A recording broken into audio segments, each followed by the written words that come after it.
Hi ಸ್ನೇಹಿತರೆ, ನಿಮ್ಮಲ್ಲಿ ಒಂದು ವಿನಂತಿ. ನಾನು ಮಾಡುವ ವಿಡಿಯೋಗಳನ್ನು ಶೇಕಡ 97.9% ಸಬ್ಸ್ಕ್ರೈಬ್ ಮಾಡದೇ ಇರುವವರೇ ನೋಡುವುದರಿಂದ ವಿಡಿಯೋ ನೋಡುವುದರ ಜೊತೆಗೆ ದಯವಿಟ್ಟು ಸಬ್ಸ್ಕ್ರೈಬ್ ಮಾಡಿ, ಹಾಗೆ ಪಕ್ಕದಲ್ಲಿರುವ ಬೆಲ್ ಐಕಾನನ್ನು ಒತ್ತುವುದನ್ನು ಮರೆಯಬೇಡಿ.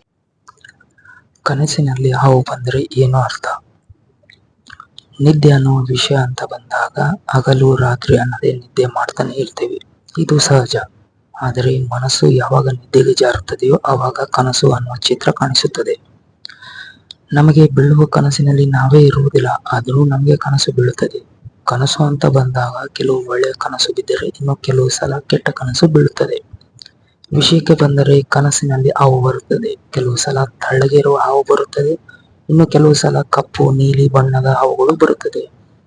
ಕನಸು ಅಂತ ಬಂದಾಗ ಅದು ಬರಬಾರದು ಇದು ಬರಬಾರದು ಅಂತ ಏನು ಇರೋದಿಲ್ಲ.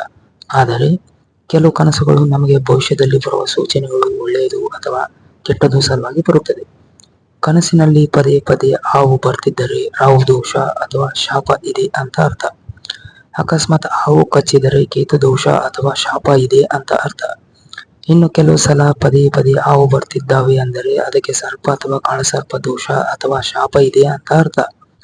ಈ ತರ ಕನಸು ಬಿದ್ದಾಗ ಅದರದೇ ಅಂತ ಪರಿಹಾರ ಇರುತ್ತದೆ. ಅದನ್ನು ಪರಿಹರಿಸಿಕೊಂಡರೆ ಜೀವನದ ಮುಂದಿನ ಭವಿಷ್ಯ ನೋಡಿದರೆ ಖುಷಿಯಿಂದ ಇರಬಹುದು. ಪ್ರೀತಿಯಿಂದ ಧನ್ಯವಾದಗಳು. ನಮಸ್ಕಾರ.